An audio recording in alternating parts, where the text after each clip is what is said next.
Hi, everyone. Welcome to week 11 of our Fundamentals of College Writing class. This week, you're going to read a short excerpt from the article How to Read Like a Writer, and you're going to complete your third Reflections Assignment workshop. Task 11.1 is Reading Like a Writer. So you're going to read a portion of the essay How to Read Like a Writer by Mike Bunn. And you can access the text here. And I'd like you to read from page 71 until the end of page 74. And this reading will help you better understand the work that you're going to be doing in Reflections Workshop 3.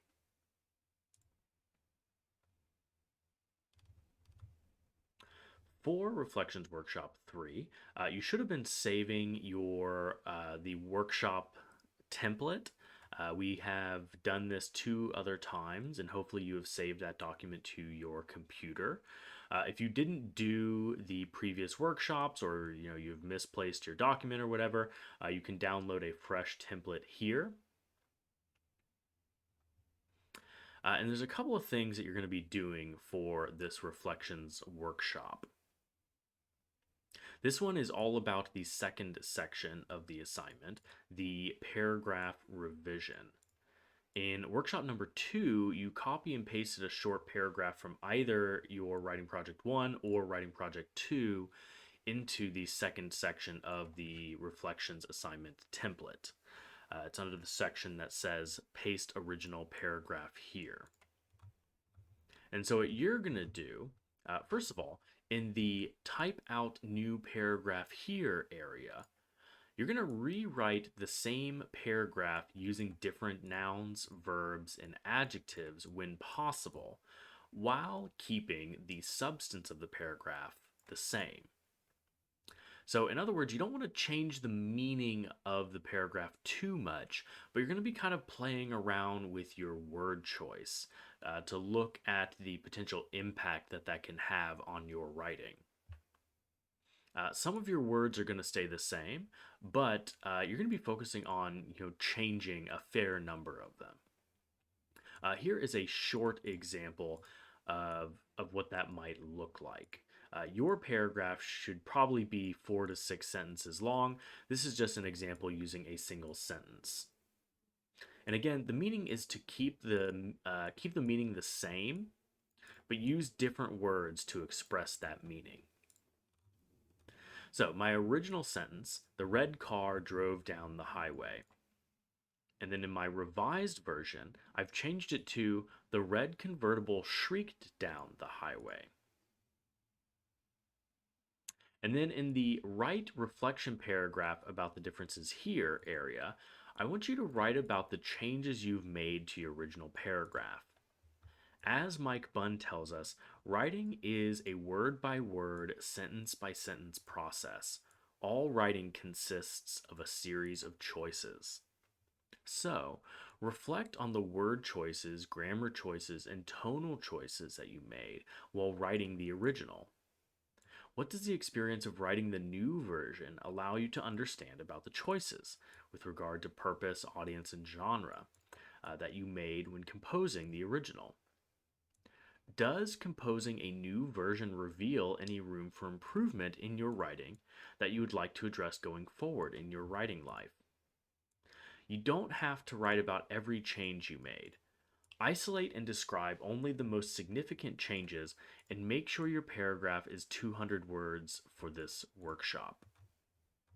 So basically, in part 1 here, you are rewriting your paragraph using different words. Again, you don't have to change every word. But you'll be changing a handful of words around to see how that affects your writing. In the second part, you're going to write a paragraph reflecting on those choices.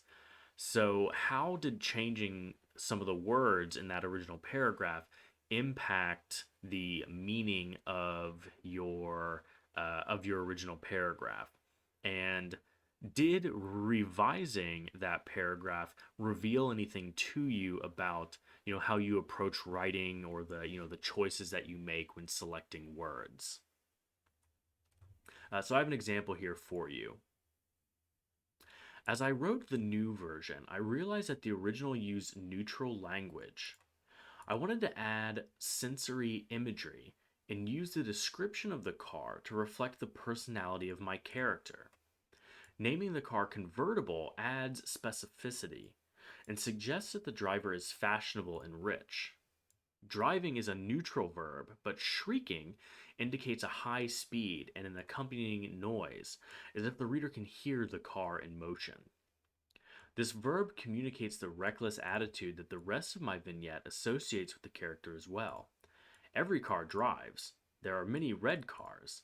The changes I made single out the car's uniqueness to the story in my writing project 1 and work in the service of characterization.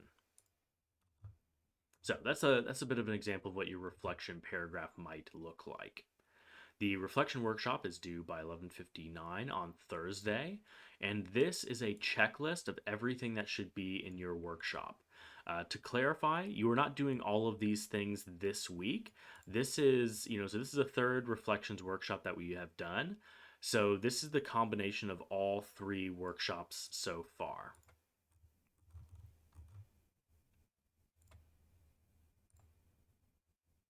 And then finally, for task 11.2, you're going to be making your discussion board post.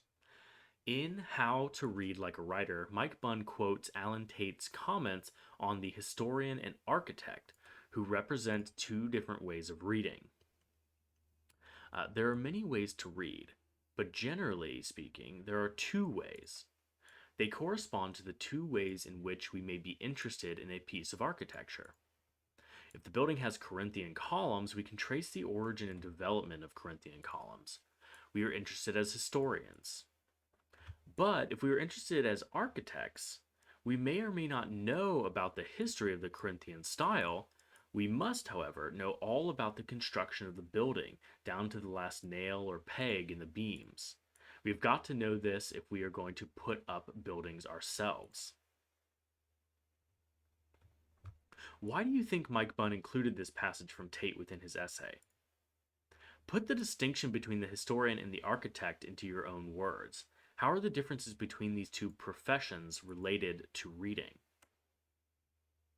And that is it for this week. If you have any questions or anything you would like assistance with, please be sure to let me know.